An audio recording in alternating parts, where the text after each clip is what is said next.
ISKCON મેંગ્લોરથી ચાલતા શ્રીમદ ભગવદ ગીતાના ક્લાસમાં આપ સૌનું ખૂબ ખૂબ ખૂબ હાર્દિક સ્વાગત છે.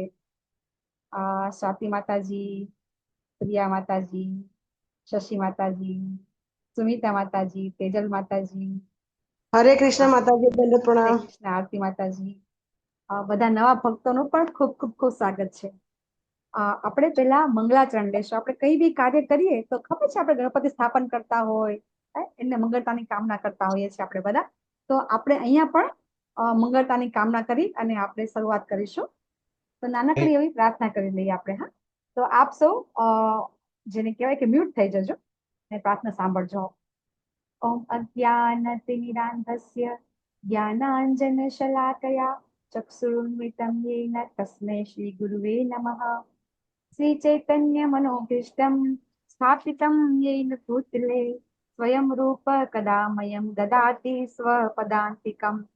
वन्देऽहं श्रीगुरु श्रीपदकमलं श्रीगुरुन् वैष्णवांश्च श्रीरूपं साग्रजातं सगणरघुनाथान्वितं तं सजीवं साद्वैतं सावधूतं परिजनसहितं श्रीकृष्ण चैतन्य देवं श्री राधा कृष्ण पादां सहगण ललिता श्री विशाखान्वितांश्च हे कृष्ण करुणा सिंधो दीनबन्धो जगत्पते गोपेश गोपिका कांत राधा कांत नमोस्तुते. तप्त कांचन गौरांगी श्री राधे वृंदावनेश्वरी वृषभानुसुते देवी प्रणमामि हरिप्रिये. वाञ्छाकल्पतरुभ्यश्च कृपा सिन्धुभ्य एव च पतितानां पावनेभ्यो वैष्णवेभ्यो नमो नमः. नमः ओं विष्णुपादाय कृष्णप्रेष्ठाय भूतले श्रीमते भक्तिवेदान्त स्वामी इति नामिने. नमस्ते सरस्वती देवे गौरवाणी प्रचारिणे निर्विशेष शून्यवादी पाश्चात्य देशतारिणे. जय श्री कृष्ण चैतन्य प्रभु नित्यानंद श्री अद्वैत गदाधर श्रीवासादि गौर भक्तवृंद. हरे कृष्ण कृष्ण कृष्ण हरे हरे हरे राम हरे राम राम राम हरे हरे. हरे कृष्ण माताजी, दंडवत प्रणाम. हरे कृष्ण दंडवत प्रणाम. हरे कृष्ण महेश प्रभु जी. यस, हरे कृष्ण. हरे कृष्ण माताजी, दंडवत प्रणाम. यस, हरे कृष्ण હરિચંદ્ર દાસ. ખૂબ ખૂબ સ્વાગત છે આપ સૌનું. તો પહેલા મને આજે નવા ભક્તો હોય એ થોડો હેન્ડ રેસ કરશે. મને ખ્યાલ આવે કે આજે પહેલી જ વખત જોઈન થયા હોય. જો તમારી સ્ક્રીન ઉપર તમે ટચ કરશો ને, એટલે એક રિએક્શન નું દિલ જેવું બોર્ડ આવશે અને એમાં તમને ક્લિક કરશો એટલે તમારો હેન્ડ રેસ થશે. જેને નથી આવડતું એ લોકો બધા પહેલી વખત આવેલા છે એ બધાને કહું છું. યસ, અભય પ્રભુજી, જીલ માતાજી, સુમિતા માતાજી, કશિશ માતાજી છે, પિનલ માતાજી, નિશા માતાજી. આઈફોનમાં નામ શું છે? હરે કૃષ્ણ. તમે ત્યાં છે ને માઇક દોડો છે ને ત્યાં તમે ટચ કરશો ને તો તમે અનમ્યુટ થઈ જશો. આરતી રાજગોર માતાજી, યસ. પૂજા માતાજી, વિવો લખેલું છે પણ તમારું તેમાં રીનેમ કરશો નામ આવી જશે તમારું. હરે કૃષ્ણ માતાજી. યસ, હરે કૃષ્ણ. શું નામ છે? દર્શના માતાજી. દિવ્યાંગીની માતાજી, ભૌતિક પ્રભુજી છે. યસ. પછી નવા છે જોશી જલ્પા માતાજી. તો તમને થતું હશે ને આજે કે આ માતાજી. હરે કૃષ્ણ માતાજી. હરે કૃષ્ણ. કોણ બોલે છે? આવતું. હરે કૃષ્ણ માતાજી, સોનલ પંચાલ. યસ માતાજી. તો બધા જે નવા છે ને એમને થતું હશે કે આ માતાજી કેમ કે છે હરે કૃષ્ણ. થાય છે ને આ માતાજી શું છે? થાય છે નવું નવું માતાજી કેમ કે છે? તો સૌથી પહેલા હું એ જ કહી દઉં કે માતાજી. હરે કૃષ્ણ. સુમિતા માતાજી, યસ. ઘણા બધા છે. હરે કૃષ્ણ માતાજી, નવા છે. હા, યસ પ્રભુજી, દંડવત પ્રણામ. તો પહેલા આપણે એ કહી દઈએ કે આપણે બધા જે લેડીઝ હોય એને આપણે માતાજી શા માટે કહીએ છીએ? તો આપણા સમાજની અંદર જે માનું સ્થાન છે આપણે શું કહીએ છીએ? સૌથી શ્રેષ્ઠ કહેતા હોય છે ને કે માતાનું સ્થાન છે એ સૌથી શ્રેષ્ઠ છે. તો એટલા માટે આપણે અહીંયા જ્યારે કોઈ લેડી સાથે વાત કરીએ છીએ પછી નાની બાળકી પણ કેમ ન હોય તો પણ એને આપણે માતાજી કહીએ છીએ. એવી જ રીતે જ્યારે કોઈ મેલ પર્સન હોય, બરાબર, તો એને આપણે પ્રભુજી, એટલા માટે પ્રભુજી કે પ્રભુ એટલે એનું જે સ્થાન છે ભગવાન કરતા પછી એનું આપણે જેને કહેવાય ને કે ભગવાનને આપણે કેમ ઉચ્ચ દરજ્જો આપીએ છીએ, એવી રીતે આપણે દરેક વ્યક્તિને ખૂબ માનપૂર્વક બોલાવીએ છીએ, બરાબર છે. તો એ રીતે માતાજીને પ્રભુજી આપણે કહીએ છીએ. આપણે આજે બધા તમને બધાને ખૂબ વિનંતી છે કે ભગવદ્ ગીતા છે ને એકદમ અમે બધા ભગવદ્ ગીતા શીખવા માટે આવ્યા છો ને, તો ભગવદ્ ગીતાનું જ્ઞાન છે ને ખૂબ ગૂઢ રહસ્યમય જ્ઞાન છે. 18 દિવસમાં સમજવું મુશ્કેલ છે, પણ આપણે એવી રીતે કોર્સ ડિઝાઇન કર્યો છે કે તમને 18 દિવસમાં ખબર તો પડી જશે કે ભગવદ્ ગીતામાં શું આવે છે.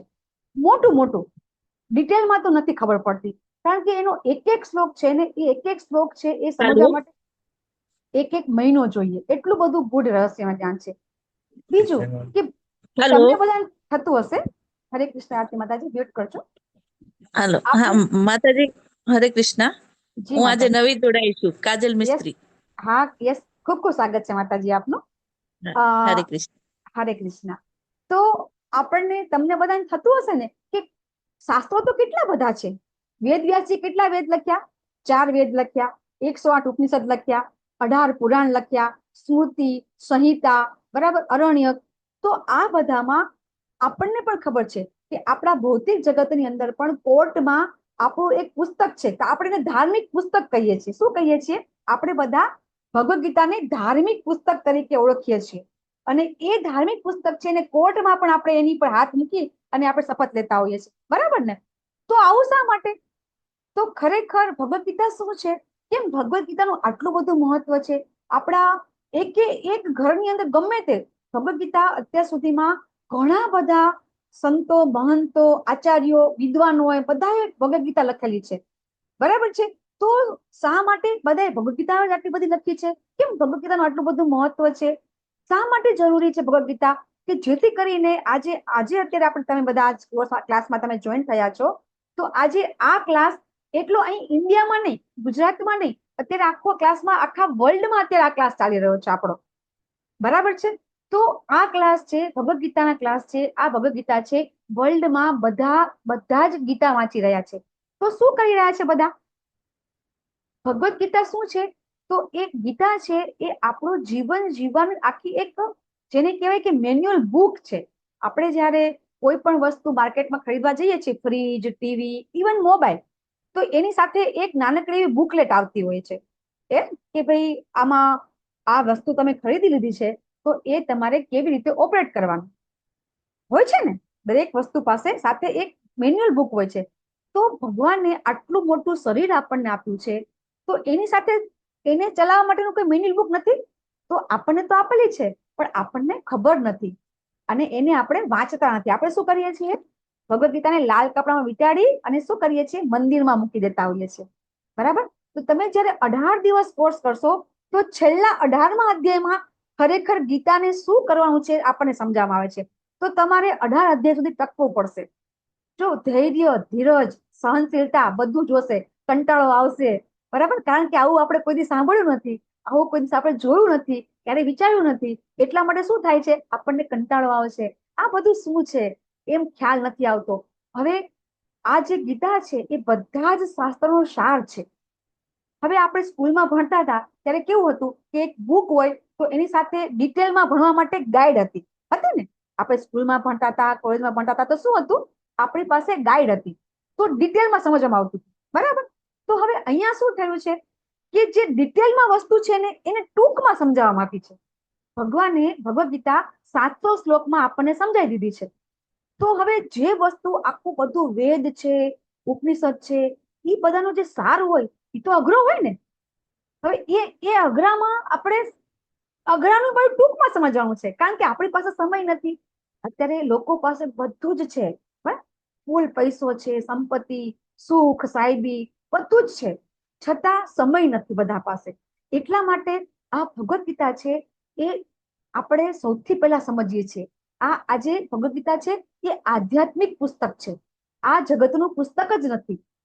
આ જગતનું પુસ્તક નથી, એ આધ્યાત્મિક જગતનું. હવે આધ્યાત્મિક જગત એટલે શું? આ ભૌતિક જગત છે ઈ શું? આ બધું આપણે આજના ક્લાસમાં આ 18 દિવસમાં સમજવાનું છે. ભૌતિક જગત શું છે? આધ્યાત્મિક જગત શું છે? આ પુસ્તક શું છે? શા માટે સમજણ નથી પડતી? ઘણા લોકોએ આજે આટલા બધા લોકો તમે નવા જોડાયા છો, એ નવા જોડાયેલા વ્યક્તિ છે એમાંથી કોઈ હેન્ડરેસ કરશે કે ગીતા આગળ પણ વાંચેલી છે?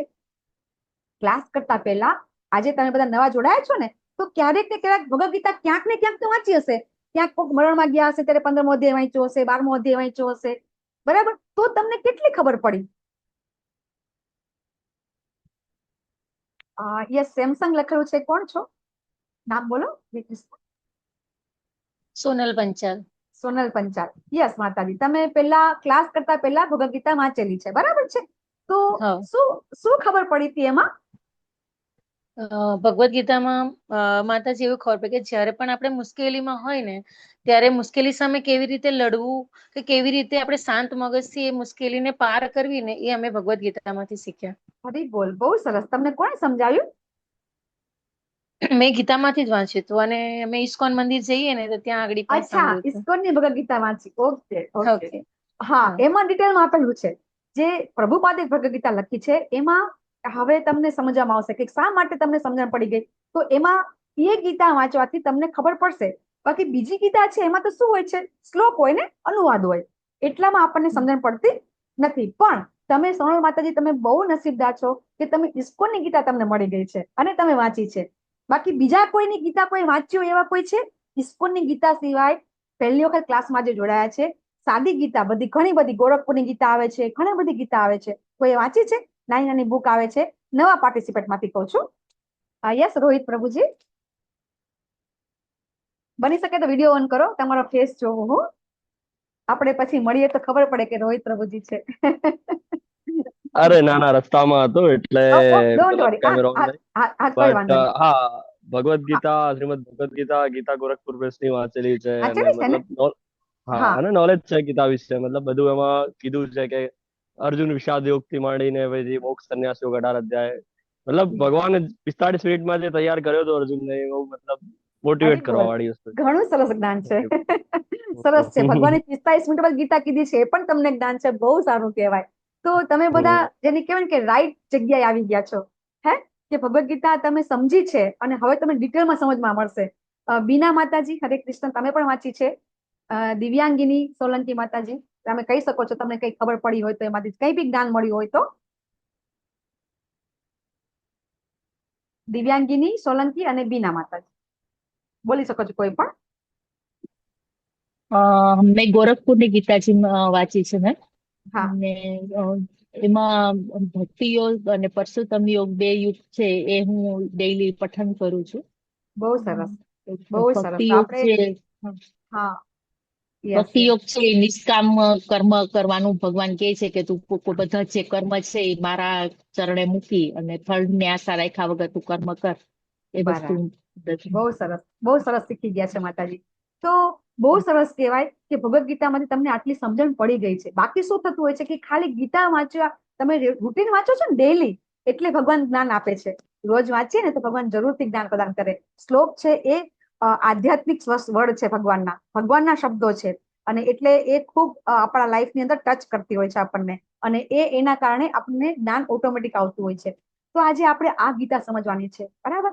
અને આજે અધ્યાય 1 લેશું, અને સાથે સાથે આપણે આજે ઓરિએન્ટેશન ડે છે, તો થોડુંક આપણે કદાચ કલાક કરતા વધારે થઈ જાય, કારણ કે આજે આપણે પરિચય લેશું, એકબીજાનો પરિચય લેશું, જાણીશું શું કરવાનું છે, આપણે કઈ રીતે સમજવાનું છે. આજે આ ગીતાનો એક અભ્યાસક્રમ છે, એને આપણે સમજવાની છે, અને એના માટે આપણે શું કરવાનું છે કે જરૂરથી જો આપણને સમય હોય તો નોટ પેન લઈને બેસીએ. તો આજે એક જ દિવસમાં તમે જે લોકો ગીતા વાંચે છે એને ખબર છે કે એક દિવસમાં એક અધ્યાય સમજવો મુશ્કેલ છે, છતાં પણ આપણે એવી રીતે સમજાવશું કે તમને ખબર પડી જશે કે ગીતામાં પહેલા અધ્યાયમાં શું આવે છે, બરાબર? તો આપણે એ સમજશું, અને સાથે સાથે આપણે ઓરિએન્ટેશન પણ લેશું આપણે કે શું છે એમાં. તો સૌથી પહેલા તો છે ને, આપણો આજે કોર્સ અત્યારે જે ડિઝાઇન થયો છે એ ક્યાંથી ચાલે છે? હું બેઠી છું અહીંયા ગુજરાતની અંદર, બરાબર? તો આ કોર્સ ચાલે છે મેંગ્લોર, કર્ણાટકમાં મેંગ્લોર છે ને, ત્યાંથી આ કોર્સ ચાલી રહ્યો છે. ત્યાંથી જે નામાની સરદાર પ્રભુજી છે, બરાબર, એ છે એ મંદિરના પ્રમુખ છે મેંગ્લોરની અંદર, અને મેંગ્લોર થી આજે આ ક્લાસ ચાલી રહ્યો છે. અને એ જે પ્રભુજી છે એ પોતે બીટેક IIT કાનપુરની અંદરથી એ પોતે બીટેક થયેલા છે. પછી એમની જોબ પણ ઇન્ફોસિસમાં હતી. બધું એ છોડી અને અત્યારે મને અને તમને આપણને બધાને ગીતાનું જ્ઞાન આપી રહ્યા છે. એ બધું છોડી અને ગીતાનું જ્ઞાન આપે છે. તો કેટલું બધું ઇમ્પોર્ટન્ટ છે ગીતાનું જ્ઞાન, એ આપણે અહીંયા હવે સમજવાનું છે. તો 18 દિવસમાં આપણે 1 કલાક લેશું, એક પ્રકરણ લેશું, બરાબર. પછી તમને કોઈ ક્વેશ્ચન હોય તો આપણે છેલ્લે લેશું, બરાબર છે. પછી આપણે એક ક્વિઝ પણ આવે છે છેલ્લે. આપણે ક્વિઝ પણ તમને વિશે તમે સમજાવશું કે આપણો આ જે કોર્સ છે ને લેવલ 1 છે. પછી તમે બધા ભણશો ને પછી તમને સર્ટિફિકેટ મળશે. પછી તમે લેવલ 2 માં આવશો તો ત્યારે શું થશે કે અત્યારે આપણે ઓવરવ્યુ છે કે આખો અધ્યાય 1 કલાકમાં લઈએ છીએ. પછી તમને 3 કલાક સુધી એક જ અધ્યાયમાં એક શ્લોક સમજાવવામાં આવશે, જેથી કરીને આપણને વધારે જ્ઞાન પ્રાપ્ત થાય, બરાબર છે. તો એ રીતે આજે આપણે આ ક્લાસમાં ભગવદ્ ગીતા સમજવાની છે. હવે આ ક્લાસની અંદર કેવું છે કે તમારી પાસે ભગવદ્ ગીતા ન હોય, જે આપણે માતાજી કીધું ને સોનલ માતાજીએ કે ભગવદ્ ગીતા એ જે છે ને એની અંદર બહુ ડિટેલની અંદર એક શ્લોક સમજાવવામાં આવ્યો છે. તમારી પાસે ન હોય તો આપણને તમને જે ગ્રુપમાં તમે હાજર છો એ ગ્રુપમાં પુસ્તકની લિંક પણ મળી જશે. અને તમે ત્યાં રહેતા હશો ત્યાં ઇસ્કોનનું મંદિર હશે તો તમને મંદિરમાંથી પણ પુસ્તક મળી જશે. પછી આપણે આ વોટ્સએપ થી આપણે બધા જોઈન થયા છીએ તો એના ઘણા બધા નિયમ છે, એ તમારે નિયમ ફોલો કરવા પડશે. આપણે વિડીયો ઓન ન કરી શકીએ તો કંઈ જ વાંધો નહીં. આપણે સારી કન્ડિશનમાં સરસ કન્ડિશનમાં બેઠા હોઈએ, વ્યવસ્થિત બેઠા હોય તો જ આપણે વિડીયો ઓન કરવાનો, નહીતર આપણે નહીં કરવાનો, બરાબર. પ્રશ્ન પૂછવો હોય તો જો આ રીતે સુતા હોય તો વિડીયો ઓન નહીં કરવાનો, આ બેઠા હોય તો આપણે વિડીયો ઓન કરવાનો છે. પછી પ્રશ્ન કરવો હોય તો તમે હેન્ડ રેઝ કરી શકો છો. અને પછી તમને કોઈ આ કોર્સ છે ને આખો વર્લ્ડ વાઇડ કોર્સ છે. અત્યાર સુધીમાં મિનિમમ 10 થી 11 લાખ જેટલા જે પાર્ટિસિપેટ છે આનું જ્ઞાન લઈ ચુક્યા છે. તો આ કોર્સ એકદમ પ્રચલિત થઈ ગયો છે. તો ઘણા બધા જે ઘણા લોકો હોય જે નેગેટિવ વર્ક કરતા હોય તો એ લોકોને પૈસા મેળવવા માટે, તમને ખબર છે બધાને કે લોકો પૈસા માટે નવી નવી ટ્રીક ગોતતા હોય છે. તો અમારી આ જે યુટ્યુબ ચેનલ છે એ પણ હેક થઈ ગયેલી છે 2-3 વખત. તો તમને કોઈ ફોન આવે, હવે આ ગ્રુપ તમે લોકો ગ્રુપમાં જોડાયા છો, તમે જોશો ગ્રુપમાં ઘણા બધા મેમ્બર્સ છે. તો કોઈ મેમ્બર્સ એવા હોય કે નંબર તમને તમારો સર્ચ કરીને તમને ફોન કરે કે અમે મેંગલુરુથી બોલીએ છીએ, તમે આટલું ડોનેશન આપો, તો કરવાનું નથી. અહીંયાથી કોઈ દિવસ કોઈને પર્સનલ ફોન થતો નથી. એ બહુ ખાસ ધ્યાન રાખવું જોશે કે ક્યારેય કોઈ ફોન આવે, અનનોન ફોન આવે તો કોઈ દિવસ સાથે વાત કરવાની નથી, બરાબર. ઓફિશિયલી અમે લોકો ઓફિશિયલી ગ્રુપની અંદર એક મેસેજ મૂકી દઈએ, એક લિંક મૂકી દઈએ છીએ. કોઈ દિવસ કોઈને પર્સનલ મેસેજ કે ફોન કરતા નથી. તો આ અમારું ફેસબુક પેજ છે, બરાબર. આપણે દૈનિક ક્વિઝ આપણે આપવાની છે, એ પણ તમને સમજાવવામાં આવશે. અને આપણે અહીંયા સંકલ્પ પણ લેવાનો છે. સંકલ્પ લેતા પહેલા આપણે અહીંયા એડમિન, અત્યારે આ ક્લાસ ચાલે છે તો તમને એમ થશે કે આ બેન એકલા ક્લાસ લે છે, પણ આની પાછળ ઘણા બધા લોકોની મહેનત છે. તો અત્યારે આ જ ક્લાસમાં આપણા એડમિન અને કો હોસ્ટ તરીકે આરતી માતાજી છે. પછી બીજું કોણ છે? નરેન્દ્ર પ્રભુ છે. હરે કૃષ્ણ. હા છે માતાજી. છે ને? હા. તો આરતી માતાજી, પેલા તમે તમારો પરિચય આપશો અને પછી નરેન્દ્ર પ્રભુ પરિચય આપશે. હરે કૃષ્ણ માતાજી. હરે કૃષ્ણ.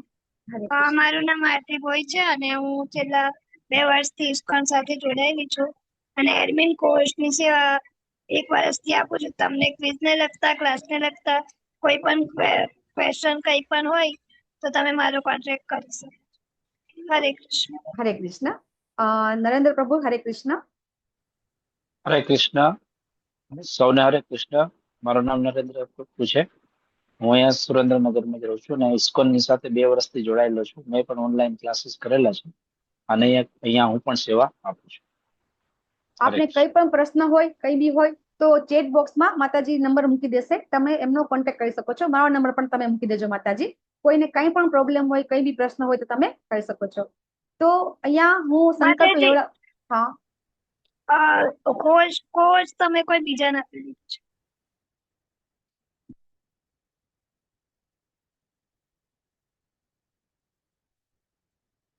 કોને આપેલું છે માતાજી? મીનાક્ષી બેન લખીને કોક છે. હા, રિમૂવ કરી દઉં છું. હરે કૃષ્ણ. નરેન્દ્ર પ્રભુ, તમે હેન્ડ રેસ કરો તો ઉપર આવી જશો.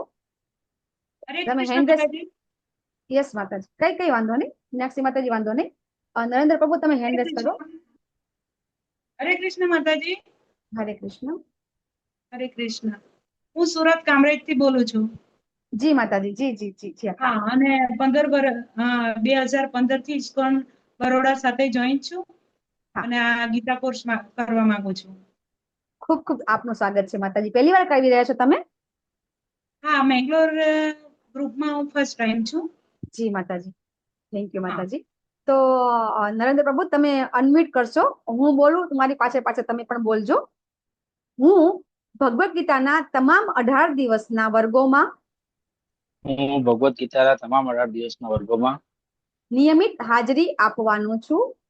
નિયમિત હાજરી આપવાનું છું. હું શ્રી શ્રી રાધા ગોવિંદા અને હું શ્રી રાધા ગોવિંદા અને શ્રી પ્રભુપાદના આશીર્વાદ સાથે શ્રીલ પ્રભુપાદના આશીર્વાદ સાથે આ સંકલ્પ લઈ રહ્યો છું. આ સંકલ્પ લઈ રહ્યો છું. હરે કૃષ્ણ હરે કૃષ્ણ કૃષ્ણ કૃષ્ણ હરે હરે, હરે હરે હરે રામ હરે રામ હરે રામ રામ રામ રામ રામ રામ હરે હરે. રામ રામ હવે હરે આપણે હરે કઈ બી કાર્ય કરીએ છીએ ને, જો આપણે બધા ઘણી વખત કોઈ દાન કરતા હોઈએ, કોઈ યજ્ઞ કરીએ, ત્યારે આપણે સંકલ્પ આપણને પંડિતજી બ્રાહ્મણ છે કરાવતા હોઈએ છીએ. તો આજે આપણો આ જ્ઞાન યજ્ઞ છે, આપણો પણ આ કેવો છે, જ્ઞાન યજ્ઞ છે. અને એટલા માટે આજે આપણે અહીંયા સંકલ્પ રહી રહ્યા છીએ. તમને એમ થશે કે હવે સંકલ્પ લઈ લીધો, હવે હું રોજ નહીં આવી શકું, તો ચિંતા કરવાની નથી. આપણે આપણું જે ભૌતિક કામ છે, આપણું જે જવાબદારી આપણે જે નિભાવી રહ્યા છીએ, નિયત કર્તવ્ય કર્મ છે, એ આપણે કરવાનું જ છે. કદાચ તમે ક્લાસમાં જોઈન્ટ ન થઈ શકો તો ક્લાસમાં યુટ્યુબ લિંક આવી જશે, તમે પછી પણ ગમે ત્યારે ટાઈમ મળે ત્યારે જોઈ લેજો. પણ જનરલી કેવું થતું હોય છે, અત્યાર સુધીનો અનુભવ છે. very good. આરતી માતાજી બેન મ્યુટ કરજો. યસ, હા,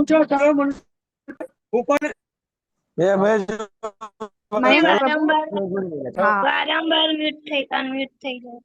મેં જોયું. બેઠી નહીં ખાવાની હરે કૃષ્ણ મહેન્દ્ર પ્રભુ, રોટલી ખા એ તો પણ હું મ્યુટ ઓલ કરી દઉં છું.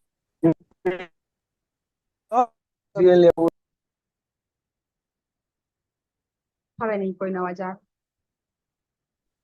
યસ, વિક્રમ પ્રભુજી હરે કૃષ્ણ, તમને હું પોસ્ટ આપી દઉં. વિક્રમ પ્રભુજી હરે કૃષ્ણ. હા પ્રભુજી.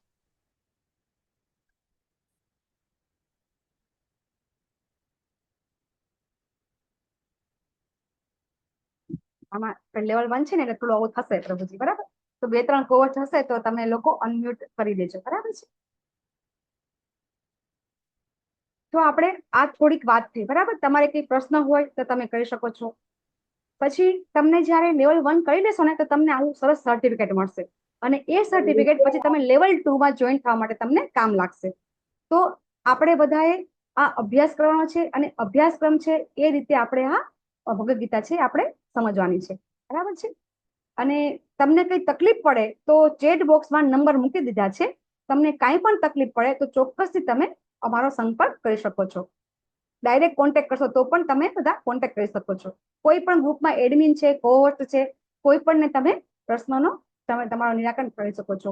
જે લોકોની શ્લોક બોલવાની ઈચ્છા હોય, શ્લોક પઠન કરવાની ઈચ્છા હોય, તો આપણા આ ક્લાસની અંદર શરૂઆતમાં 7:30 થી આપણે શ્લોક પઠન થતું હોય છે, અને એ શ્લોક પઠનનું એક ગ્રુપ પણ છે. તમારે આવતીકાલે બીજા અધ્યાયનો જે શ્લોક છે એ તમારે પઠન કરવો હોય તો તમે ગ્રુપમાં જોઈન થઈ શકો છો, અને તમે કહી શકો છો કે હું કાલે શ્લોક તમે પોતે પણ રીડ કરી શકો છો, તમે પણ વાંચી શકો છો, અનુવાદ અને શ્લોક, બરાબર છે? તો આ છે એસી ભક્તિ વેદાંત સ્વામી પ્રભુપાદ, કે જેણે આ ગીતાની બુક જે લખી છે, અને એ બુક ઉપરથી આજે આપણે આ કોર્સ ડિઝાઇન થયો છે, અને એના ઉપરથી આજે આપણે આ ભગવદ ગીતા સમજી રહ્યા છીએ. બહુ જ ડિટેલમાં સમજાવ્યું છે એમને, અને એમની ભગવદ ગીતા થકી આજે આખા વર્લ્ડની અંદર આપણા એક પણ કન્ટ્રી એવી નથી, આખા વર્લ્ડની અંદર એક પણ કન્ટ્રી એવી નથી કે જ્યાં આજે આ ગીતાના અનુયાયીઓ નથી, અથવા તો આ ગીતાનું વાંચન થતું નથી, અથવા તો એક પણ કન્ટ્રી એવું નથી કે જ્યાં શ્રી શ્રી રાધા ગોવિંદનું મંદિર નથી. તો આ ગીતાનો એટલો બધો પ્રભાવ પડ્યો. જો ગીતા તો ઘણા વખતથી હતી, પણ જેવી આ ગીતા માર્કેટમાં આવી અને આખા વર્લ્ડની અંદર લોકોની અંદર ચેતનામાં પરિવર્તન થઈ ગયું, તો એ વસ્તુ સમજવી આપણે ઉતારવી જરૂરી છે કે જ્યારે કોઈ વસ્તુ ઇફેક્ટ ક્યારે કરે, કોઈ વસ્તુ આપણને અસર ક્યારે કરે છે? આપણે બધા આ આપણા ઇન્ડિયામાં તો બધા બુદ્ધિશાળી છે, પણ આપણને બધાને ખબર છે કે આપણા કરતા ફોરેનની અંદર બધા લોકો આપણા કરતા એડવાન્સ છે ને. જે મોબાઈલ આપણે હજી અત્યારે વાપરીએ છીએ એ બધા મોબાઈલ વાપરીને એ લોકોએ કે દિવસના ફેંકી દીધા છે. તો એ લોકોએ પણ અત્યારે આ જે આ પ્રભુપાદની ગીતા છે એને બધા અનુસરણ કરે છે, કારણ કે એ લોકો એમાંથી માર્ગદર્શન મેળવે છે, એમના જીવનમાં પરિવર્તન આવે છે. કોઈ પણ વસ્તુ આજે તમે ક્લાસ આજે અહીંયા કરો, તમે ક્યાંય કોઈ જગ્યાએ તમે કોઈ આધ્યાત્મિક પ્રસંગમાં તમે જાઓ કે કોઈ લેક્ચરમાં જાઓ અને એ લેક્ચરમાં ગયા પછી તમારા જીવનમાં જો પરિવર્તન આવે તો સમજવું કે આ લેક્ચર આપણને જેને કહેવાય કે સફળતાથી આપણે પ્રાપ્ત કર્યું છે, તો જ્ઞાન પ્રાપ્ત કર્યું છે. ક્યાંય પણ આપણે જ્ઞાન પ્રાપ્ત કર્યા પછી આપણા જીવનની અંદર થોડુંક બી પરિવર્તન આવે ને તો સમજવું કે હા, આપણે જ્યાંથી ગયા છીએ એ જગ્યા સાચી છે.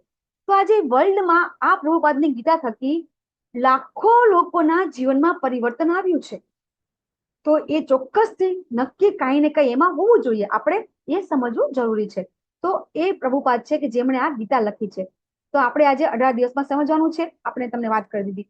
હવે આપણે બધા ગુજરાતી છીએ તો આપણને સૌથી પહેલા શું હોય કે એવી વસ્તુ આપણે જ્યારે લઈએ ને તો એનું મહત્વ શું છે આપણે પહેલા જોઈએ. કંઈક એવું મહત્વ હોય તો જ આપણે એ ગીતાને અથવા તો એ વસ્તુ સ્વીકારીએ છીએ આપણે. તો આપણે સૌથી આદિ શંકરાચાર્ય કે જે આદિ શંકરાચાર્ય છે એમણે ભગવદ્ ગીતા પ્રત્યે ટીકા લખી છે, ઘણા બધા લખી છે. એમાં આપણે આજે લઈ રહ્યા છીએ આદિ શંકરાચાર્યની ટીકા લઈ રહ્યા છીએ કે એ શું કહે છે કે ગીતા શા માટે વાંચવી જોઈએ. તો એ આદિ શંકરાચાર્ય કહે છે ગીતા શાસ્ત્રમ ઇદમ પુણ્યમ યહ પઠેત પ્રયતઃ પુમાન વિષ્ણોઃ પાદ અવાપ્નોતિ ભયશોકાદિ વર્જિતઃ. તો શંકરાચાર્ય કહે છે કે આ ગીતા કેવું છે કે જે વાંચે છે ધ્યાનથી, નિયમોનું પાલન કરે છે, ભગવાનનો આશ્રય લે છે, એ તમામ ભય ને ચિંતાથી મુક્ત થાય છે. તો આજે આપણને થશે અમને કઈ ભય નથી, અમને કઈ ચિંતા નથી. તો હવે આપણે સમજીશું કે આ પૃથ્વી ઉપર આ પૃથ્વીને અથવા તો આ જગતને મર્ત્યલોક, મૃત્યુલોક આપણે કહીએ છીએ. તો મૃત્યુલોક એટલે શું કે જ્યાં દરેક વસ્તુ મૃત્યુ પામે છે. તો આપણને થશે કે મૃત્યુ તો ખાલી જીવનું જ થાય. ના, નાશવંત વસ્તુ છે, અચેતન વસ્તુ છે, એનું પણ મૃત્યુ થાય છે. કોઈ પણ વસ્તુ આ જગતની અંદર કોઈ પણ વસ્તુ શાશ્વત નથી. તો આપણી પાસે જે પણ સુખ સંપત્તિ જે પણ કઈ છે શાશ્વત નથી. તો આપણને ભયની ચિંતા છે તો કોઈ કે મને ભય નથી, આપણને ભય છે એટલે આપણે શું કરીએ છીએ, પોલિસી લેતા હોઈએ છીએ, બેંક બેલેન્સ રાખતા હોઈએ છીએ, આપણે ઘરમાં રહીએ છીએ, આપણે ઘર બનાવીએ છીએ.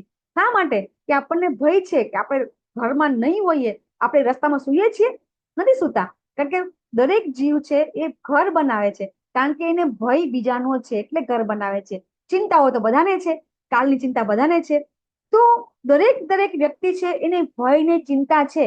આપણે એક્સેપ્ટ ન કરી વસ્તુ અલગ છે, બાકી છે તો ખરી. તો અહીંયા શંકરાચાર્ય કહે છે કે એ દરેક વ્યક્તિ છે ગીતાના પાઠથી, ચિંતાથી ને ભયથી મુક્ત થાય છે. અને એ થાય છે એ આપણે એક્ઝામ્પલ સાથે 18 દિવસમાં આપણે સમજીશું કે દરેકે દરેક વસ્તુ જે ગીતામાં કીધી છે કે દરેક પ્રશ્નના સોલ્યુશન ગીતામાં આપેલા છે. તો કઈ રીતે એ દરેકે દરેક વસ્તુ આપણે સમજીશું. પછી શંકરાચાર્ય કહે છે કે જે કોઈ નિષ્ઠાપૂર્વક વાંચે છે ને, બરાબર, એ ભૂતકાળના દુષ્કૃત્યના પરિણામ તેને અસર નહીં કરે. ભૂતકાળમાં આપણી સાથે કઈ બી ખરાબ ઘટના થઈ હશે અથવા તો કઈ પણ ખરાબ થયું હશે એની અસર આપણને અત્યારે નહીં થાય, એવું આપણને શંકરાચાર્યજી સમજાવે છે. પછી શંકરાચાર્ય શું કહે છે કે મલિને મોચનમ પુંસા જલ સ્નાનમ દિને દિને. તો જ્યારે આપણે શું કરીએ છીએ, રોજ આપણે પાણીમાં સ્નાન કરીએ છીએ અને શુદ્ધ થઈએ છીએ, બરાબર. તો જો કોઈ ભગવદ્ ગીતાના જે આ પવિત્ર ગંગાજળ છે એમાં જો સ્નાન કરે ને તો સદા આ જે મલિન છે, મલિનતા એટલે કે જે દુર્ગંધ, જે બી આપણામાં ખરાબ વસ્તુ છે, જે બી અનર્થ છે એ બધા મુક્ત થઈ જાય છે, એવું કે છે. સકૃતિજ્ઞાના મૃત સ્નાનમ સંસાર મલ નાશનમ, એવું શંકરાચાર્ય પોતે સમજાવે છે. હજી શંકરાચાર્ય આગળ કે છે કે ભગવદ્ ગીતા છે ને એ ભગવાનના મુખમાંથી નીકળી છે. જો આપણને ખબર છે કે ગંગા જે છે, ગંગામાં આપણે સ્નાન કરીએ છીએ તો પવિત્ર થઈએ છીએ.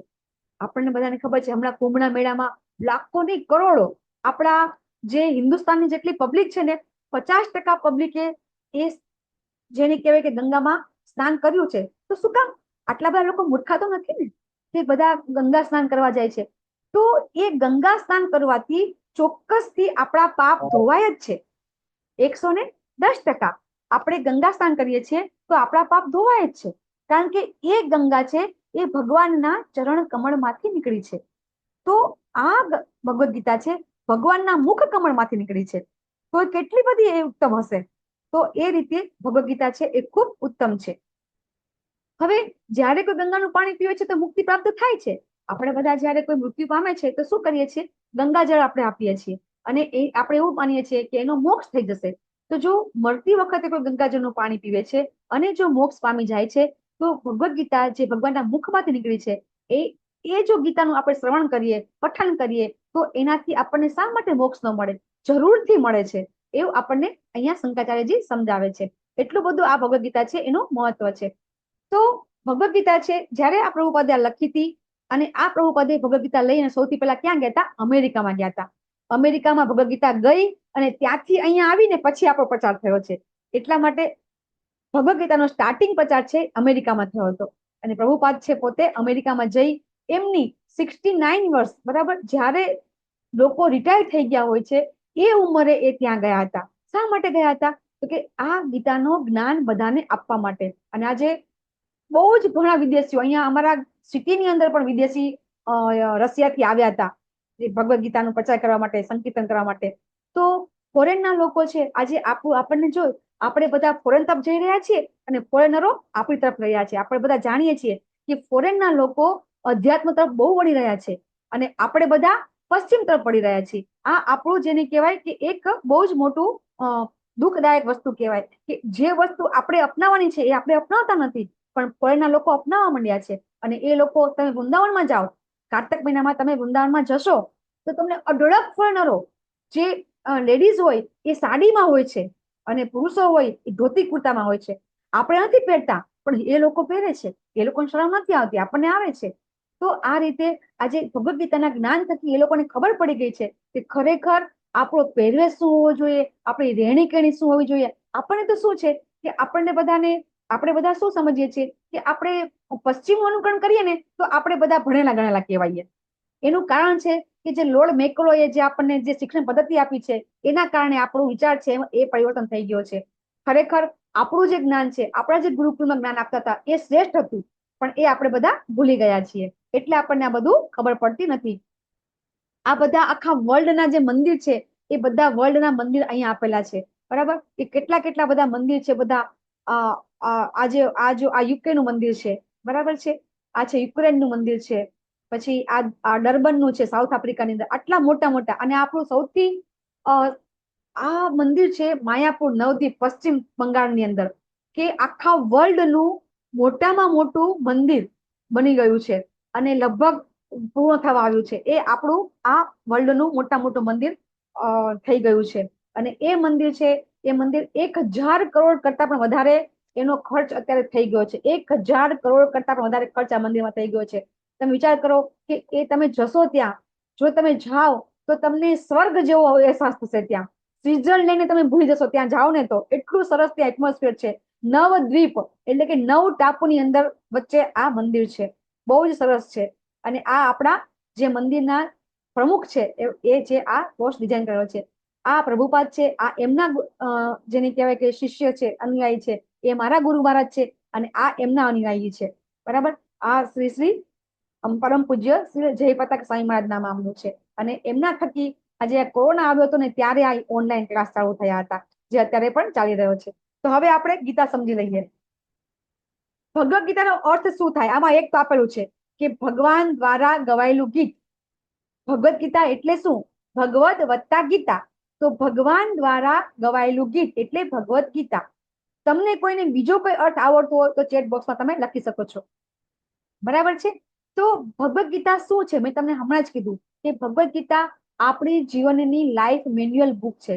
તો એની અંદર કેમ લાઈફ મેન્યુઅલ કેવી રીતે છે? તો એ આપણે ધીમે ધીમે જેમ વાંચશું એમ ખબર પડતી જશે કે ભગવદ ગીતામાં આપણે ક્યારે સૂવું જોઈએ, ક્યારે ઉઠવું જોઈએ, શું ખાવું જોઈએ, આપણી શું રહેણી કહેણી હોવી જોઈએ, બધું સમજાવવામાં આવ્યું છે. આપણા જીવનના બધા પ્રશ્નો પણ અંદર આપેલા છે, એના બધા જવાબ આપ્યા છે. હવે આ જે ભગવદ ગીતા છે એ ક્યાં બોલાય છે? મહાભારતના યુદ્ધની અંદર, બરાબર. જયારે અર્જુન આપણે જનરલી તમે જોશો કે ભગવદ ગીતાના પહેલા અધ્યાયનું નામ શું છે? તો કે અર્જુન વિષાદ યોગ. બરાબર. જ્યારે અહીંયા આપણે શું કહીએ છીએ? આપણા ભગવદ ગીતામાં પ્રભુપાદે શું આપ્યું છે કે કુરુક્ષેત્રની યુદ્ધ ભૂમિ ઉપર સૈન્ય નિરીક્ષણ. બરાબર. આપણે શું નામ આપ્યું છે? કુરુક્ષેત્રના યુદ્ધ ભૂમિ ઉપર સૈન્ય નિરીક્ષણ. એવો આપણે આનો આપણો હેડિંગ આપેલું છે. જ્યારે બીજી ગીતામાં અર્જુન વિષાદ યોગ આપેલો છે. તો તમે જોશો કે અર્જુનજી વિષાદ ક્યારે કરે છે? કે જ્યારે ભગવાનને એ કહે છે કે ભગવાન તમે રથ વચ્ચે લઈ લો, અને ભગવાન રથ વચ્ચે લે છે પછી અર્જુનને વિષાદ ચાલુ થાય છે. ત્યાં સુધી પહેલા તમે ગીતા વાંચશો તો મોટા ભાગે સ્ટાર્ટિંગ થી ચાલુ કરીને છેક છેલ્લા સુધી આમાં આજે ભગવદ ગીતાની અંદર મહાભારતના યુદ્ધની અંદર જે યુદ્ધ થાય છે ને એના સૈન્ય વિશે ઉલ્લેખ છે મોટા ભાગના શ્લોકમાં. એટલા માટે આપણે એ નામ એવું આપેલું છે પ્રભુપાદે. અને આ ગીતા છે એ મહાભારતની અંદર ભગવાને અર્જુનને કીધી હતી, આપણને ખબર છે. એટલે મહાભારતનો ભાગ છે. મહાભારત શું છે? એક ઇતિહાસ છે. એ મોટું કાવ્ય છે અને એનો આ ભાગ છે. આપણે બધા ઇતિહાસ ભણ્યા, આપણે સ્કૂલમાં ભણતા હતા. તો ઇતિહાસ શું ભણતા હતા આપણે બધા? અકબર, બાબર ને હુમાયું. હે ને? આપણને આવું સમજાવ્યું છે કે બાબરનો દીકરો આ હતો ને અકબરનો દીકરો આ હતો, ને આપણને ઇતિહાસમાં આપણે આવું જ બધું સમજ્યા છીએ. આપણને ક્યારેય આપણો સાચો ઇતિહાસ કે ખરેખર મહાભારતનું યુદ્ધ 5000 વર્ષ પહેલા ખરેખર થઈ ગયું હતું તો આપણને કોઈએ સમજાવ્યું નથી. તો આ જે ભગવદ ગીતા છે એ ટુ વે કોમ્યુનિકેશન છે. અર્જુન અને કૃષ્ણ વચ્ચેનો સંવાદ છે. બરાબર. ભગવાન જવાબ આપે છે, અર્જુન પ્રશ્ન પૂછે છે. ભગવાન જવાબ આપે છે, અર્જુન પ્રશ્ન કરે છે. એવી રીતે આ આખો સંવાદ છે. અને એટલા માટે આપણને આ ભગવદ ગીતા છે એ કઈ રીતે આપણને કનેક્શન થશે કે જ્યારે આપણે કોઈ જ્ઞાન લેવું હોય, બરાબર, તો આપણને અત્યારે જ્ઞાન લેવાના તો ઘણા રસ્તા છે. તમને યુટ્યુબમાં, વોટ્સએપમાં ઘણા બધા જ્ઞાન તમને પીરસતા હશે. તો શું એ જ્ઞાન ખરેખર લેવું જોઈએ ખરું? કે તમને એ જ આપણને ખબર નથી કે આજે કોઈ આપણને વોટ્સએપમાં કોઈ જ્ઞાન આપણને આપ્યું છે તો ખરેખર એ ઓથેન્ટિક છે, ખરેખર એ સાચું છે, એ આપણને ખબર કેવી રીતે પડે? બરાબર. આપણને ખબર નથી કે એ જ્ઞાન ક્યાંથી આવ્યું છે. જ્યાં સુધી કોઈ બી જ્ઞાન છે એ કોઈ જ્ઞાન એ આપવા વાળું કોણ છે એ ખબર ન હોય અને એ જ્ઞાન ખરેખર જેને આપ્યું છે ઓરિજિનલ ત્યાંથી જો આવે ને તો જ આપણને એ જ્ઞાન આપણને મળી શકે. તો એને કહેવાય છે ગુરુ શિષ્ય પરંપરા. એ ચોથા અધ્યાયમાં ભગવાન પોતે આપણને સમજાવે છે કે કઈ રીતે જ્ઞાન પ્રાપ્ત કરવું જોઈએ. ત્યારે ભગવાન ચોથા અધ્યાયમાં કહે છે, બરાબર, કે તદ વિધિ પ્રણિપાતેન પરિપ્રશ્નેન સેવયા. ભગવાન ત્યારે સમજાવે છે કે ક્યારે જ્ઞાન ક્યાંથી લેવું જોઈએ એ ભગવાન આપણને ચોથા અધ્યાયમાં કહે છે કે જ્યારે કોઈ જ્ઞાન આપણે લેવું હોય તો દાખલા તરીકે ભગવાને ગીતા કીધી છે તો એ ભગવાને પછી કોને કીધી, ત્યાંથી કોને કીધી, ત્યાંથી કોને કીધી, એ એઝ ઇટ ઇઝ જો આપણને મળે તો જ આપણને એ પૂરેપૂરું સંપૂર્ણ જ્ઞાન સેમ મળે. દાખલા તરીકે પહેલા આપણે પોસ્ટ કાર્ડ લખતા હતા, ખબર છે ને, કે એક પોસ્ટ કાર્ડ આવતું હતું અથવા તો આંતરદેશી પત્ર આવતા હતા. બરાબર. તો એમાં શું થતું કે આપણા કોઈ સગાવાલા લખે કોઈ પત્ર તો એ પત્ર સેમ એવો ને એવો આપણને પહોંચી જતો હતો. બરાબર. હવે શું થયું? વોટ્સએપ યુગ આવી ગયો. કોઈ મેસેજ લખે તો કોઈ એમાં પછી ઉમેરી છેડછાડ કરીને પછી મોકલતા હોય છે ને, એવું અત્યારે થઈ રહ્યું છે. પહેલા કેવું હતું કે એ જ પોસ્ટકાર્ડમાં જે બી લખ્યું હોય, એ લેટરમાં જે લખ્યું હોય, એ ટપાલી શું કરે, જ્યારે એ ટપાલ આપણને ઘરે પહોંચાડે તો એ બી નવી આપણને પહોંચે ને, તો આપણને એ વસ્તુ પહોંચી કહેવાય ને. તો સેમ અહીંયા આપણે એ સમજવાનું છે કે જ્યારે આપણે ગીતાની આપણે સમજણ લઈએ છીએ, ગીતાનો અર્થ લોકો કેટલાય અલગ અલગ કરતા હોય છે. તમને બધાને અલગ અલગ જ્ઞાન તમને મળ્યું હશે ગીતાનું. બરાબર. તો ખરેખર સાચું જ્ઞાન આપણે કઈ રીતે મેળવી શકીએ, એનો કઈ સાચો ઉપાય શું છે, સાચો રસ્તો શું છે? આપણે કોઈ જગ્યાએ આપણે ફરવા જવું હોય અથવા તો ક્યાંય આપણે જવું હોય તો આપણે પેલા માહિતી તો લઈએ ને, કે આપણે પછી કે બસમાં જવું છે, ટ્રેનમાં જવું છે, એ બધી માહિતી લઈને પછી જતા હોઈએ છીએ. આપણે એમને નથી જતા આપણે. તો આ ગીતાનું જ્ઞાન કૃષ્ણ ભગવાને જેને આપ્યું છે એને કોને આપ્યું, એ જ ઇટ ઇઝ મળે ને તો જ એ જ્ઞાન આપણે વ્યવસ્થિત મળી શકે છે. અને આ જ્ઞાન ગુરુ શિષ્ય પરંપરામાં મળ્યું છે ને એટલે અત્યારે આ ભગવદ ગીતા છે આખા વર્લ્ડમાં લોકોએ સ્વીકારી છે. બરાબર. તો એટલા માટે આ ગીતા છે એના થકી તમારા બધાના જેને કહેવાય કે બધાના જીવનમાં 100% પરિવર્તન આવશે ગીતાના અભ્યાસ થકી. તો આપણે બધાએ તૈયાર થઈ જવાનું છે ગુરુ શિષ્ય પરંપરામાં જ્ઞાન લેવાનું. હવે આ ગીતાની અંદર ટોટલ 700 શ્લોક છે. બરાબર. એમાં ભગવાન છે 574 શ્લોક બોલે છે, અર્જુનજી 84 પ્રશ્ન કરે છે, સંજયજી 41 અને ધૃતરાષ્ટ્ર છે એક જ શ્લોક બોલે છે. આ તમે બધા લખી લેજો, કાલે તમને પૂછવામાં આવશે. કેટલા શ્લોક છે? 700 શ્લોક છે. એમાં ભગવાન 574 શ્લોક બોલે છે, અર્જુનજી 84 શ્લોક બોલે છે, સંજયજી 41 અને ધૃતરાષ્ટ્ર 1. તમે સ્ક્રીનશોટ પણ લઈ શકો છો. બરાબર? 700 શ્લોક છે, 18 અધ્યાય છે. એમાં પહેલા 6 અધ્યાય છે, એમાં ફક્ત ને ફક્ત કર્મ વિશે જ્ઞાન આપેલું છે, કર્મયોગ. પછીના વચ્ચેના અધ્યાય છે, એમાં ભક્તિ યોગ વિશે સમજાવવામાં આવ્યું છે, અને પછીના 6 અધ્યાયમાં જ્ઞાન યોગ. બરાબર? અને ભક્તિ યોગ એ શ્રેષ્ઠ છે, એટલે મિડલમાં છે, કર્મ અને જ્ઞાનની વચ્ચે. એ શા માટે છે આપણે આગળ સમજીશું. ભગવદ ગીતામાં 5 વિષય છે: ભગવાન, જીવ, પ્રકૃતિ, કર્મ અને કામ. અને આ જ 5 વિષયની આસપાસ ગીતાની રચના થયેલી છે. આપણે એ રીતે સમજીશું. કેટલા વિષય છે? 5. જેવી રીતે આપણે પહેલા ધોરણમાં ભણતા હતા, પછી બીજામાં ભણતા હતા. પહેલા ધોરણમાં 5 ચોપડી આવતી હતી, બીજા ધોરણમાં 5 ચોપડી આવતી હતી, કોલેજમાં 5 આવતી હતી ને. તો એવી રીતે આપણે જેમ સબ્જેક્ટ આવતા હતા ને, એમ ભગવદ ગીતામાં પણ વિષય છે. કેટલા છે? 5 સબ્જેક્ટ છે. એ વિશે આપણે સમજવાનું છે. 18 દિવસમાં આપણે સમજીશું. બરાબર? તો આ અધ્યાયનું નામ છે અર્જુન વિષાદ યોગ. તો અર્જુનજી છે એ વિષાદ કરે છે. તો આપણે આ અધ્યાયમાં જે સમજવાનું છે એના આપણે પાર્ટ પાડેલા છે. તો સૌથી પહેલા ધૃતરાષ્ટ્ર સ્ટાર્ટિંગ કરે છે અને પ્રશ્ન પૂછે છે. પછી દુર્યોધન એનો ભય વ્યક્ત કરે છે. પછી અલગ અલગ શંખનાદ થાય છે. પછી અર્જુનજી છે સૈન્ય નિરીક્ષણ કરે છે. પછી અર્જુન કે છે હવે મારે યુદ્ધ નથી કરવું. આટલી વસ્તુ આપણે આ અધ્યાયમાં શીખવાનું છે. બરાબર છે?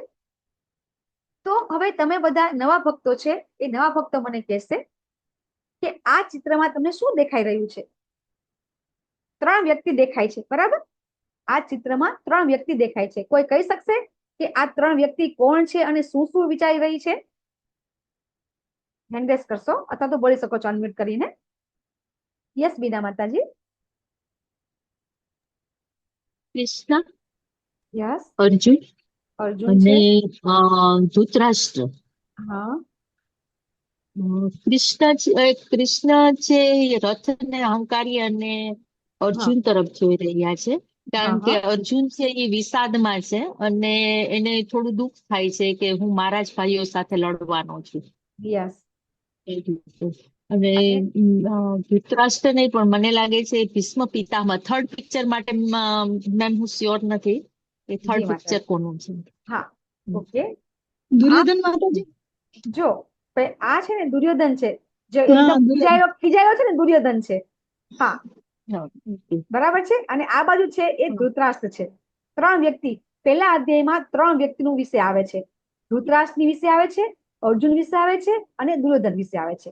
આ 3 જણની મનસ્થિતિ, માનસિક પરિસ્થિતિ બતાવવામાં આવે છે.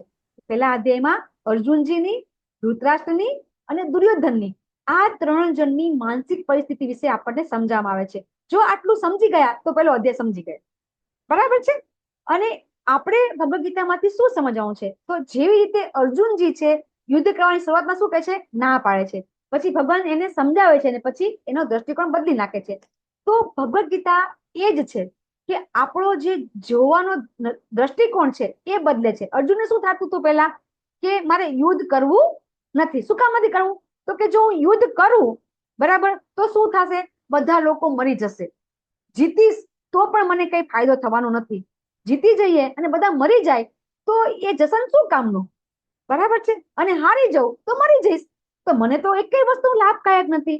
તો એ રીતે એનો જે દ્રષ્ટિકોણ હતો, અર્જુનનો જે યુદ્ધ જોવાનો દ્રષ્ટિકોણ હતો એ આવો હતો. અને ભગવાન શું કરે છે? આખો દ્રષ્ટિકોણ બદલી નાખે છે. બરાબર? તમે બધાએ તારક મહેતાના ઊંધા ચશ્મા સિરિયલ જોઈ હશે. બરાબર ને?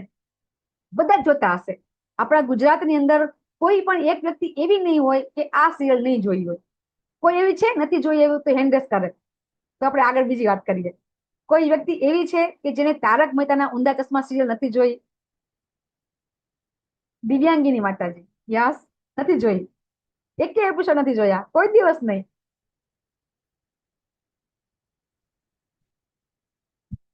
બરાબર છે? તો એ સિરિયલ ની અંદર શું આવે છે? એક ડાયલોગ આવે છે સ્ટાર્ટિંગમાં.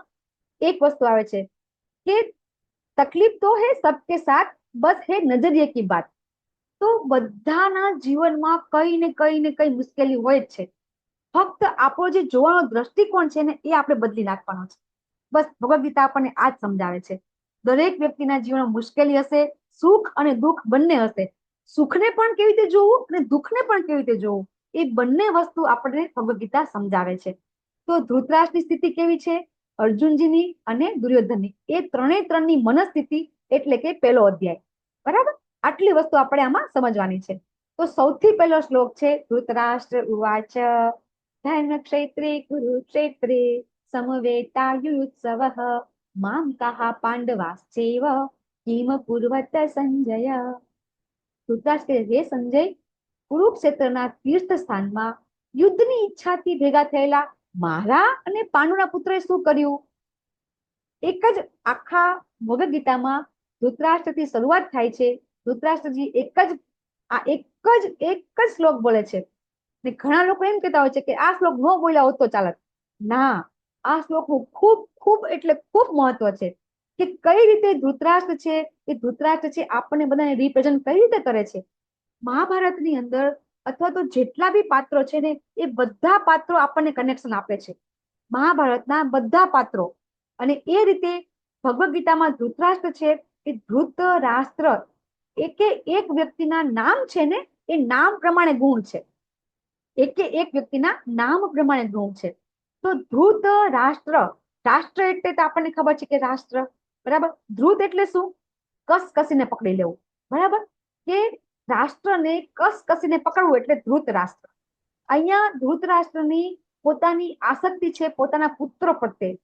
પોતાના પુત્રોને અને પાંડુના પુત્રોને બંનેને એ અલગ કરી રહ્યા છે. આ શ્લોકમાં એ બતાવવામાં આવે છે કે કઈ રીતે ધૃતરાષ્ટ્ર છે જુદારો બતાવે છે કે મારા પુત્ર અને પાંડુના પુત્રે શું કર્યું.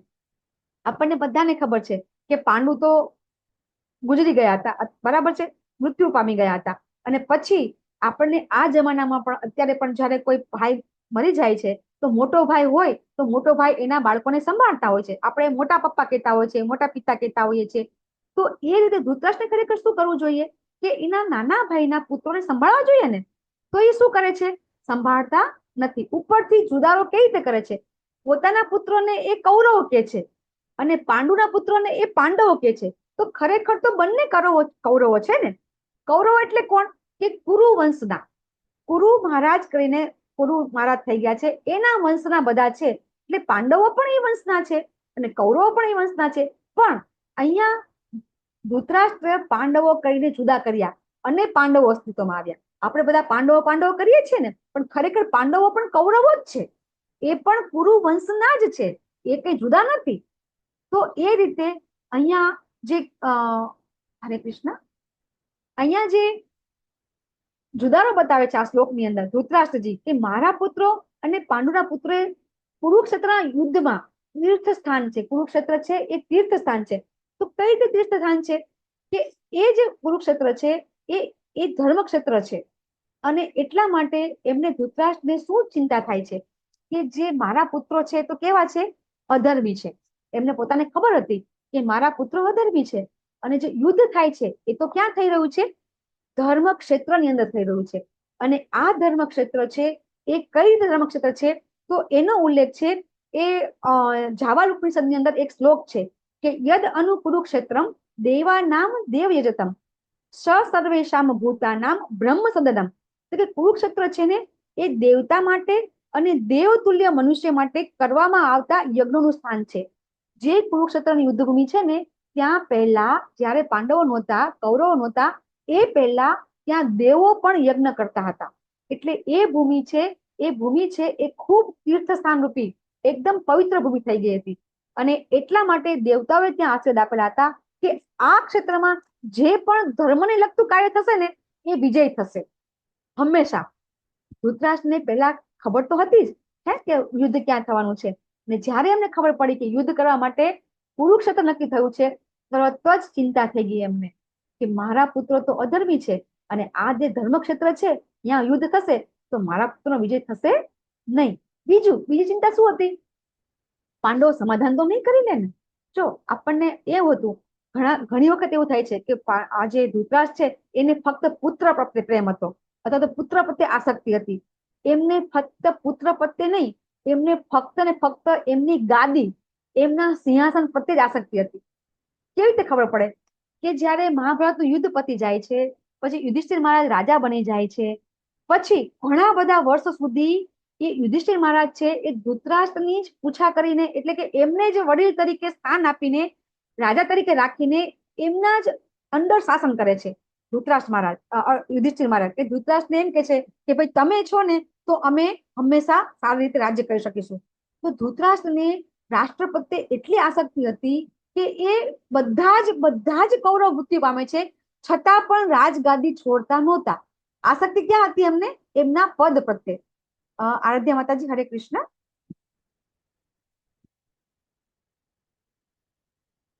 પછી પ્રશ્ન લેશો આપણે કઈ એવું હોય તો. બરાબર છે? તો એ રીતે ધૃતરાષ્ટ્ર છે એ ખૂબ આસક્તિમય હતા, અને પોતે કઈ રીતે બસ એક જ વસ્તુ હતી કે હું શું કહું તો ગાદી ઉપર બેસી રહું. એ રીતે ધૃતરાષ્ટ્ર છે આ રીતે પોતે ખૂબ ભયભીત હતા, શંકાસ્પદ હતા. આ દરેક 3 વસ્તુ અંદર છે. એ શંકાસ્પદ હતા, ભયભીત હતા અને પક્ષપાતી. મેં તમને કીધું ને કે આ મારું અને હું. તો આપણે બધા પણ દુઃખી થઈએ છીએ એનું એક જ કારણ છે કે જ્યારે આપણે કોઈ વસ્તુ મારી છે, બરાબર, અને એ મારી નથી મળતી એટલે આપણે દુઃખી થઈએ છીએ. જ્યારે આપણને કોઈ વસ્તુ પ્રત્યે આસક્તિ થઈ જાય કે આ વસ્તુ મારી છે અને એ મારી આપણને ન મળે તો આપણે દુઃખી થઈ જઈએ છીએ, આપણે ભયભીત થઈએ, આપણે શંકાસ્પદ થઈએ. તો જ્યારે પણ આપણી કોઈ પરિસ્થિતિ છે, એ પરિસ્થિતિનું નિર્માણ છે એ જ્યારે પણ થાય છે એ આપણા મનમાંથી જ ઉદ્ભવે છે, અને આ મનની જ બધી આપણી જેને કહેવાય કે ઉત્પત્તિ છે, અને એના કારણે આપણે દુઃખી થઈએ છીએ. તો અહીંયા ધૃતરાષ્ટ્રની અહીંયા માનસિકતા આપણે જોઈ. તો ધૃતરાષ્ટ્ર છે એને આસક્તિ હતી, સ્નેહ નહોતો. તો નવા કોઈ પાર્ટિસિપેટ કહી શકશે આસક્તિ અને સ્નેહ શું છે? ચેટમાં પણ તમે લખી શકો છો કે આસક્તિ એટલે શું અને સ્નેહ એટલે શું. કહી શકશે કોઈ? આસક્તિ એટલે શું અને સ્નેહ એટલે શું?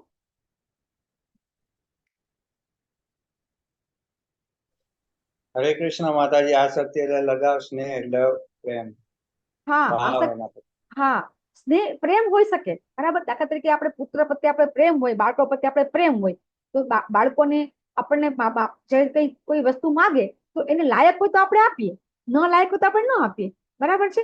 તો આપણને પ્રેમ હોય બાળકો પ્રત્યે તો પછી આપણે એવું કરીએ, બરાબર. પણ જ્યારે કોઈ વ્યક્તિ છે એ વ્યક્તિ પોતાના બાળકોનું અહિત જોએ, કે એને ખબર નથી કે આ અહિત છે, છતાં પણ એનો જયારે પક્ષપાત કરે તો એને આસક્તિ કહેવાય. ઘણા બધા, આપણે એક ચોરની વાર્તા પણ આપણને ખબર છે કે એક ચોરને જયારે દંડ આપવામાં આવે છે તો એ ચોર એમ કે છે કે મને મારી માને બોલાવો, મને દંડ તમે આપો છો પણ મારી માને બોલાવો. તો એને જયારે માને બોલાવે છે તો એ પેલા એની માને જ મારે છે કે મેં જયારે પહેલી વખત ચોરી કરી હતી તો ત્યારે તે મને કેમ ટાળ્યો નહીં, અથવા તો તે મને કેમ દાટ્યો નહીં, અથવા વળી નહીં.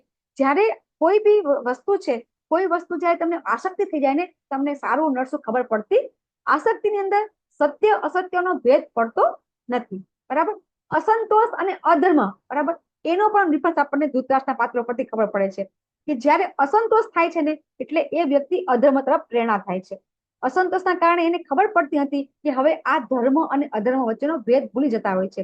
આપણને પોતાને પણ લાઈફની અંદર આપણે જોતા હોઈએ છીએ કે કોઈ પણ સ્ટેજ આવે આપણને તો આપણને સંતોષ થતો નથી, બરાબર. અને એના કારણે આપણે સંઘર્ષ કર્યા કરીએ છીએ, અને આપણે જેમ જેમ જેમ જેમ પ્રગતિ થતી જાય છે એમ આપણે વધારે દુઃખી થતા જઈએ છીએ. આપણે જોઈએ છીએ કે આજે કોઈ કમિશનર હોય, વડાપ્રધાન હોય, મુખ્યમંત્રી હોય તો એને સૌથી વધારે ટેન્શન હોય. જેમ જેમ ઊંચું પદ હોય ને એમ એને ટેન્શન ખૂબ હોય છે, કારણ કે જવાબદારી વધારે થતી હોય છે. તો એ આપણને જયારે આપણને કાર્ય કરીએ છીએ તો આપણને અસંતોષ થયા કરે છે, અને એટલે આપણે હજી આગળ જેને કહેવાય ને કોઈ અગ્નિ હોય તો અગ્નિ કોઈ દિવસ એને ઘી નાખીએ તો અગ્નિ કોઈ દિવસ એમ ન કે હવે ઘી ના આપશો મને, અને એ અગ્નિ આગળ વધતી જ જાય છે. અને આપણી જે જરૂરિયાતો છે એ ક્યારેય પૂરી થતી નથી. કહેવામાં આવે છે ને કે જેને 100 રૂપિયા મળતા હોય રોજના, એને 1000ની જરૂર પડે. 1000 મળતા હોય, 1000ની લાલચ હોય, એને 1000 રોજ મળતા હોય એને લાખની લાલચ હોય, લાખ રોજ મળતા હોય એને કરોડની લાલચ હોય. તો આ જે અસંતોષ છે એ આપણો કોઈ દિવસ સંતોષાતો નથી. એટલે આપણે કઈ રીતે આપણે શા માટે દુઃખી થતા હોઈએ છીએ. હવે દુર્યોધનની માનસિકતા વિશે આપણે જોઈએ તો દુર્યોધન શું કરે છે? તો તમે જયારે પહેલો અધ્યાય વાંચશો ને તો દુર્યોધન છે ને એ દુર્યોધન સૌથી પહેલા તો દ્રોણ પાસે જાય છે, અને દ્રોણ પાસે જઈ અને આ શ્લોક બોલે છે, પશ્યેતામ પાંડુ પુત્રાણામ આચાર્ય મહતીમ ચમમ. આની આખી એક સ્ટોરી છે કે દ્રોણને મેણું મારે છે કે જો આચાર્ય તમારા પુત્રે તમારા શિષ્ય કેવી વ્યૂહરચના કરી છે. દ્રુપદ પુત્ર કે છે, શિષ્યનું નામ નથી દેતા, દ્રુપદ પુત્રનું નામ દે છે. તો એ દ્રુપદ છે, એ દ્રુપદ પહેલા ભૂતકાળમાં એમના મિત્ર હતા અને પછી બે સાથે ભણતા હતા. પછી ભણ્યા પછી જયારે સાથે ભણતા હતા ત્યારે દ્રુપદે એવું કીધું હતું કે તને તકલીફ પડે ને તો મને યાદ કરજે, મારી પાસે આવજે. તો ખરેખર દ્રોણાચાર્યને જયારે પોતાને તકલીફ પડે છે ત્યારે જાય છે દ્રુપદ પાસે, તો દ્રુપદ એને ઓળખતા નથી અને પછી એને જેને કહેવાય કે અપમાન કરે છે. તો એ વખતે જે દ્રોણ છે બરાબર, એ દ્રોણ પછી આ બધા પાંડુપુત્રો છે ભીષ્મ પિતામહ પાસે જાય છે, બધા પાંડુપુત્રોને માગે છે તમે મારી પાસે એને બધાને મોકલો, અને પછી બધાને ભણાવે છે. બધાને ભણાવી દીધા પછી ગુરુ દક્ષિણામાં માગે છે કે તમે જઈને દ્રુપદને બાંધી લાવો. તો સૌથી પહેલા તો કૌરવો જાય છે, પણ એ લોકો પાછા આવે છે. એ લોકો પાછા નથી આવતા, એ લોકો બંધાઈ જાય છે, એ લોકો કેદ થઈ જાય છે. પછી અર્જુનજી જાય છે અને દુર્યોધન તો છોડાવે છે પણ દ્રુપદને પણ બાંધી લાવે છે. અને એ વખતે દુર્યોધન એક વચન આપે છે જે આપણે આગળ લેશું પછી. તો અર્જુનજી છે દ્રુપદને બાંધીને લઈ આવે છે ને દ્રોણ શું કે છે, બસ હવે એને છોડી મૂકો. હવે એક ક્ષત્રિય હોય ને એને આ બહુ અપમાન લાગે, એટલે પછી દ્રુપદ પણ પછી પોતે એક નક્કી કરે છે કે હું કંઈક પણ કરીને દ્રોણને મરાવીશ. અને પછી દ્રોણના મૃત્યુ માટે એ યજ્ઞ કરાવીને પુત્ર અને પુત્રી ઉત્પન્ન કરે છે, જે છે ધૃષ્ટદ્યુમ્ન અને દ્રૌપદી. અને પછી એ જ ધૃષ્ટદ્યુમ્નને દ્રોણ પાસે ભણવા મોકલે છે. એટલા માટે દુર્યોધન અહીંયા મેણું મારે છે કે તમારા શિષ્યએ અહીંયા બહુ સરસ વ્યૂહ રચના કરી છે. વ્યુઢામ દ્રુપદ પુત્રેણ તવ શિષ્યણ ધીમતા, એવું અહીંયા એક મેણું મારે છે દુર્યોધન અને કહે છે કે તમારા શિષ્યએ બહુ સરસ. આપણને ખબર છે કે મહાભારતનું યુદ્ધ થાય છે ત્યારે સૌથી પહેલા જયારે મહાભારતના યુદ્ધમાં પાંડવ તરફમાં સેનાપતિ તરીકે ધૃષ્ટદ્યુમ્ન હોય છે અને એ રીતે એમનું સેનાપતિ હોય છે. તો એટલે અહીંયા દુર્યોધન કે છે જો સેનાપતિ કેવો સરસ છે, એની વ્યૂહરચના કેવી સરસ કરી છે, તમારા શિષ્ય કરી છે. તમારે ખરેખર એને શિષ્ય તરીકે રાખવાની જરૂર નહોતી, કારણ કે એ તો તમારા મૃત્યુનું કારણ બનવાનો છે. છતાં પણ જે દ્રોણ છે એ દ્રોણ કઈ બોલતા નથી. અને પછી આગળ શું થાય છે બરાબર, આગળ પછી પાછો જે દુર્યોધન છે એ ખૂબ જ જેને કહેવાય ને કે રાજનીતિજ્ઞ હતો. અને એટલા માટે એ પછી પોતે શું કે છે કે જો મારા ગુરુ પાંડુના પુત્ર મોટી સેના છે બરાબર, એ દ્રુપદના પુત્ર છે ને એને ખૂબ બહુ સરસ રીતે વ્યૂહરચના ગોઠવી છે એવું એ પોતે સમજાવે છે. અને પછી દુર્યોધન છે કઈ રીતે પોતાની જે રાજકીય રીતે પછી દ્રોણને પેલા મેળું મારે છે, પછી દ્રોણને કઈ રીતે સમજાવે છે, અથવા આપણે કહીએ મસ્કા પોલીસ કરે છે બરાબર, એ રીતે આખા અધ્યાયની અંદર દુર્યોધન પછી દ્રોણને કઈ રીતે પોતાની સારી વાક ચાતુર્યથી પછી એને પોતે કઈ રીતે વાળે છે એ બધો ઉલ્લેખ આની અંદર આવે છે કે કઈ રીતે દુર્યોધન છે પછી એમ કે છે કે આપણી પાસે આટલું સૈન્ય છે, પાંડવો પાસે આટલું સૈન્ય છે, અને આખું સૈન્ય નિરીક્ષણ બતાવે છે. પેલા એ બધાના એક વ્યક્તિના નામ દે છે અને સૌથી પહેલા એ ભીષ્મ પિતાને બોલાવે છે. એને કે છે કે જો આપણી પાસે તો ભીષ્મ પિતામહ છે, આપણા તો સેનાપતિ કોણ છે તો કે ભીષ્મ પિતામહ છે, અને એમના કોણ છે તો કે ભીમ બરાબર, તો કે એમનામાં ભીમ સૌથી સરસ છે. તો કે ભીમ કરતા તો ભીષ્મ પિતામહ તો બહુ જ બળવાન છે, એટલે આપણને તો કોઈ તકલીફ પડવાની નથી. આવું બધું એકબીજાને વાતોચીતો કરવામાં એ પોતે બધાના નામ લે છે અને એ રીતે આખું વ્યૂહરચના બતાવે છે કે કઈ રીતે પાંડવોની સેના છે, કઈ રીતે કૌરવોની સેના છે. અને એ રીતે દુર્યોધન છે પોતાનું જેને કહેવાય કે રાજકીયમાં કોઈ રાજકારણમાં કોઈ રાજકારણી વ્યક્તિ કેવી વાતો કરે એવી બધી વાતો એ કરે છે અને આવા બધા વાક્યો બોલે છે. શું કે છે કે આપણામાં ઘણા બધા વીરો છે, આપણા સૈન્યમાં ઘણા બધા વીરો છે કે મારા ખાતર જીવ આપવા તૈયાર છે, શસ્ત્રોથી સજ્જ છે અને લશ્કરી વિજ્ઞાનમાં અનુભવી છે. એટલા શસ્ત્રો નથી પણ શસ્ત્રોને એ લોકો વાપરી પણ જાણે છે, એવા બધા આપણી પાસે છે બરાબર. ઘણા લોકો પાસે શસ્ત્ર હોય ને શસ્ત્ર વાપરતા ન આવડે તો શું થાય, તો એમ કે છે કે શસ્ત્રો તો છે પણ શસ્ત્ર વાપરતા પણ આવડે છે. પછી શું કે છે આપણી શક્તિ પણ બહુ જ છે. આપણી પાસે આ લોકો પાંડવ હતા એમની પાસે 7 અક્ષણ સેના હતી, ત્યારે કૌરવો પાસે 11 અક્ષણ સેના હતી. તમે જેમ આગળ આવશો તેમ તમને આગળ સમજાવવામાં આવશે કે કઈ રીતે આ સેના હોય છે. એ શબ્દ આપણે અહીંયા આપણી પાસે ટાઈમ નથી એટલે આપણે નહીં લેતા, પછી આપણે સમજીશું કે કઈ રીતે એ સેના હોય છે, એ પણ આપણને સમજાવે છે. તો પછી આપણે આ અધ્યાયમાં આપણને એ પણ સમજવામાં આવે છે કે કયા કયા લોકોને મારી શકાય. તો આની અંદર કોઈ ઝેર આપી દે, કોઈ આગ લગાડે, કોઈ ઘાતક હત્યાથી હુમલો કરે, પછી કોઈ ચોરી કરે, કોઈ પારકી જમીન પચાવી લે, બીજાની પત્નીનું અપહરણ કરે, તો આ લોકોને આપણે મારી શકાય છે એવું આપણા શાસ્ત્રમાં વર્ણન થયેલું છે. કયા લોકોને મારી શકાય છે એનું વર્ણન થયેલું છે. તો હવે આ અધ્યાયની અંદર અલગ અલગ શંખનાદ થાય છે. સૌથી પહેલા ભીષ્મ પિતામહ શંખનાદ કરે છે કૌરવો સૌથી પહેલા યુદ્ધની શરૂઆત છે ને કૌરવો તરફથી થાય છે, કારણ કે ભીષ્મ પિતામહ શંખ પહેલા ફૂકે છે.